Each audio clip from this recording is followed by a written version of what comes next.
देश में इन दिनों चारों तरफ आरक्षण का हल्ला मचा है, जमकर बवाल मचा है। एक तरफ सुप्रीम कोर्ट के एससी एसटी आरक्षण में क्रीमी लेयर और उपवर्गीकरण यानी क्लासिफिकेशन के फैसले के खिलाफ दलित और आदिवासी संगठनों ने 14 घंटे का भारत बंद बुलाया था। वहीं दूसरी तरफ 27% ओबीसी आरक्षण को लेकर हाई कोर्ट और सुप्रीम कोर्ट में कई मामले चल रहे हैं। इधर 20 अगस्त को संघ लोक सेवा आयोग यानी यूपीएससी ने लेटरल एंट्री के जरिए जो वैकेंसी निकाली थी उसे भी रद्द कर दिया गया है।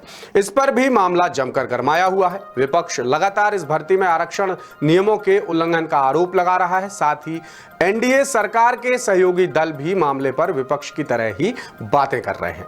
आखिरकार सरकार को अपने कदम पीछे खींचने पड़े। कुल मिलाकर आरक्षण को लेकर देश भर में जमकर घमासान मचा हुआ है और अब इसी फहरिस्त में एक नया मामला जुड़ गया है। एक नया अपडेट सामने आया है जो national eligibility cum entrance test यानी नीट यूजी 2023-2024 में आरक्षण से जुड़ा हुआ है।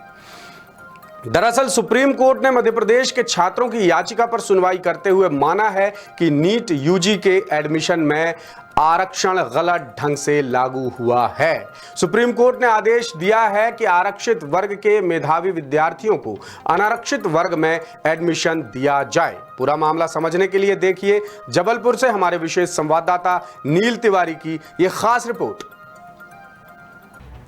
2023-24 की नीट यूजी परीक्षा में आरक्षण नियमों को लेकर सुप्रीम कोर्ट ने एक बेहद अहम फैसला सुनाया है, जिसका असर मध्य प्रदेश के हजारों मेडिकल छात्रों पर पड़ेगा। दरअसल मेरिट के आधार पर आरक्षित वर्ग के अभ्यर्थियों का अनारक्षित वर्ग में चयन सुप्रीम कोर्ट को खटक गया, यानी सुप्रीम कोर्ट ने इसे असंवैधानिक माना है। इसी के साथ सुप्रीम कोर्ट ने मध्य प्रदेश हाई कोर्ट के तमाम आदेशों को निरस्त कर ओबीसी वर्ग समेत बाकी याचिकाकर्ताओं को एमबीबीएस में एडमिशन देने के निर्देश दिए। शीर्ष अदालत ने नीट यूजी में आरक्षण नियमों को गलत ढंग से लागू किए जाने पर कड़ी नाराजगी जाहिर की और एमपी हाई कोर्ट की इंदौर और ग्वालियर खंडपीठ के आदेशों को दुर्भाग्यपूर्ण करार दिया। सुनवाई के दौरान सुप्रीम कोर्ट ने यह पाया कि काउंसलिंग में अपनाई गई पूरी प्रक्रिया ही गलत थी। दरअसल सुप्रीम कोर्ट में मध्य प्रदेश के 4 ओबीसी, 2 एससी और 1 ईडब्ल्यूएस उम्मीदवार की याचिका पर सुनवाई हुई। यह फैसला दिया गया कि याचिकाकर्ताओं को 2024-25 सत्र के एमबीबीएस कोर्स में एडमिशन दिया जाए।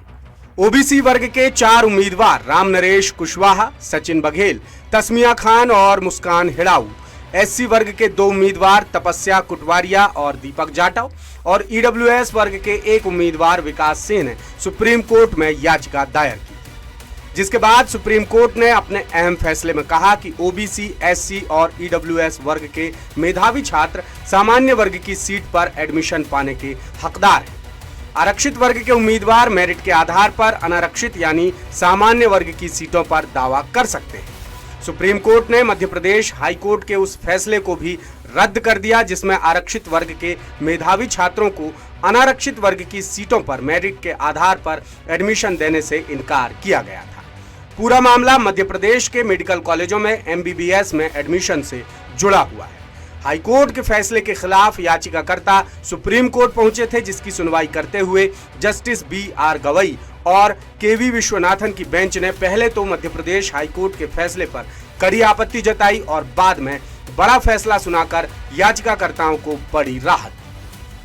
गौर करने वाली बात यह है कि सुप्रीम कोर्ट ने अपने ताजा फैसले में सौरभ बनाम उत्तर प्रदेश सरकार के एक मामले को आधार बनाया है। अब आपको पूरा मामला समझाते हैं। दरअसल मध्य प्रदेश शिक्षा प्रवेश नियम 2018 के नियम 2G के तहत 5% सीटें सरकारी स्कूलों के छात्रों के लिए आरक्षित हैं। इनमें जो सीटें खाली बचती हैं उन्हें GSUR कैटेगरी से ओपन कैटेगरी में ट्रांसफर कर दिया जाता है। इसी बात को लेकर मध्य प्रदेश के 7 उम्मीदवारों ने सुप्रीम कोर्ट में याचिका दायर की। याचिकाकर्ताओं ने मांग की थी कि नियम के मुताबिक GSUR कैटेगरी की सीटों को ओपन कैटेगरी में ट्रांसफर करने से पहले सरकारी स्कूलों से पढ़कर आए आरक्षित वर्ग के मेधावी छात्रों को दी जाए। उन्होंने पहले हाईकोर्ट में याचिका लगाई, लेकिन हाईकोर्ट ने उनकी याचिका ही खारिज कर दी, जिसके बाद वो सुप्रीम कोर्ट गए, जहां से उन्हें बड़ी राहत मिली है। साथियों, ये बहुत गंभीर मसला है कि छात्रों से जुड़े फैसले हाई कोर्ट और सुप्रीम कोर्ट को करने पड़ रहे हैं।